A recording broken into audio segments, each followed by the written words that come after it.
If they learn to sort this out very early in their life, I'm sure they can work half the number of hours that they're working and be a lot more productive than the way they are right now.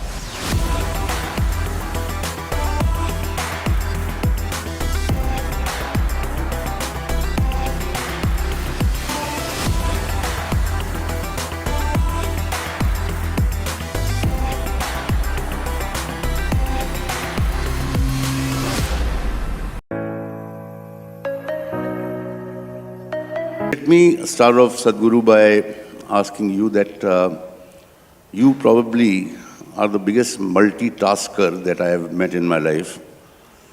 You are into sharing wonderful things with people, millions of people, and you find the time to play golf, and you ride a motorcycle like a champion. You're on a helicopter. You do a lot of stuff in ecosystems with your green hands.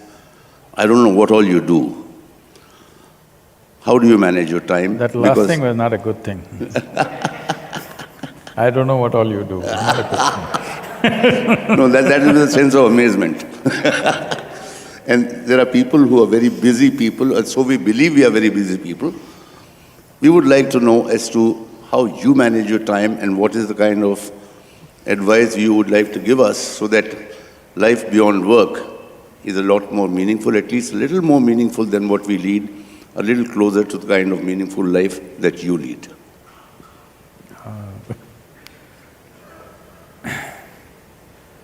From what I observe from people,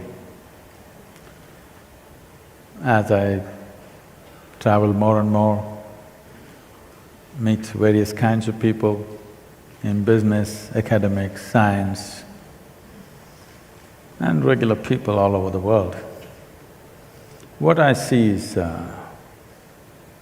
most people in the 24 hours that we have per day, they're more preoccupied than busy. That is, their own thoughts and their own emotions are such a big issue that most of their time is spent dealing with that. They may be working, but in their work, a lot of struggles are within themselves.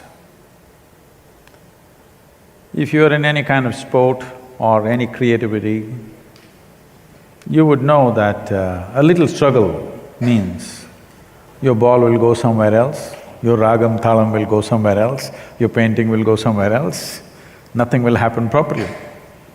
Or in other words, what could happen very simply, unfortunately happens with lots of difficulty. This is mainly because they have been given a phenomenal gadget or a phenomenal machine, which is the human mechanism, above all, a phenomenal dimension called the mind.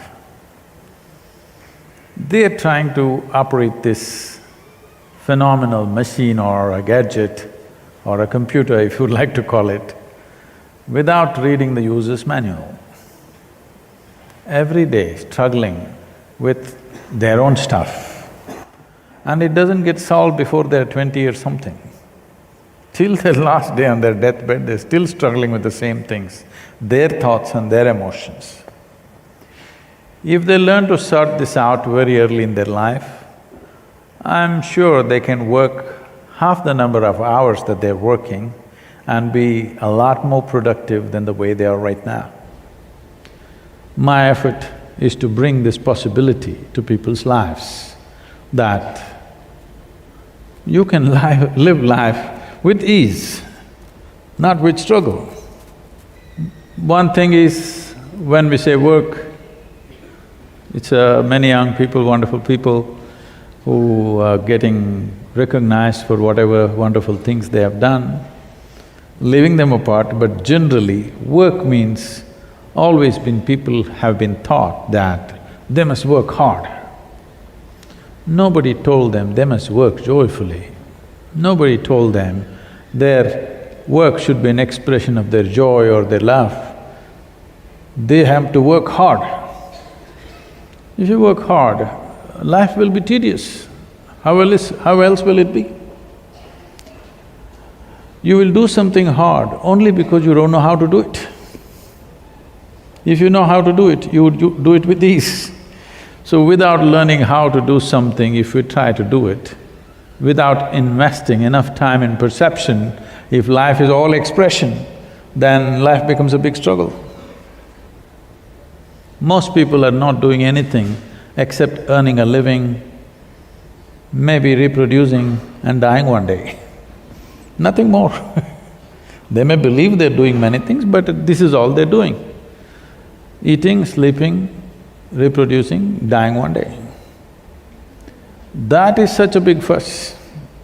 Every other creature is able to do this, from an earthworm to an insect to anything and anything. Everybody is doing this. They all earn their own living, they eat, they sleep, they reproduce and they die. With 1/1,000,000th of our brain, they're able to do it. With this big brain, human beings are struggling not with the things that they're doing, they're struggling with the brain itself. Their own intelligence has become a serious problem. What is the biggest boon in our life? What is the greatest benefaction in our life? Which is our intelligence. This has become a problem because they don't know how to hold it, they don't know how to use it, constantly it works against themselves. When I say it works against you, people may call all kinds of names, may use all kinds of words to describe this. They may call it stress, they may call it tension, they may call it misery, they may call it depression, they may call it anxiety, they may call it madness. Essentially, it's your intelligence turned against you. Your intelligence is not working for you, it's working against you. So my fundamental work is this, that at least your body and your mind should work for you. Nobody else may work for you, it doesn't matter. At least your body and your intelligence must work for you. If this one thing happens, you living blissfully, gracefully, effectively is a natural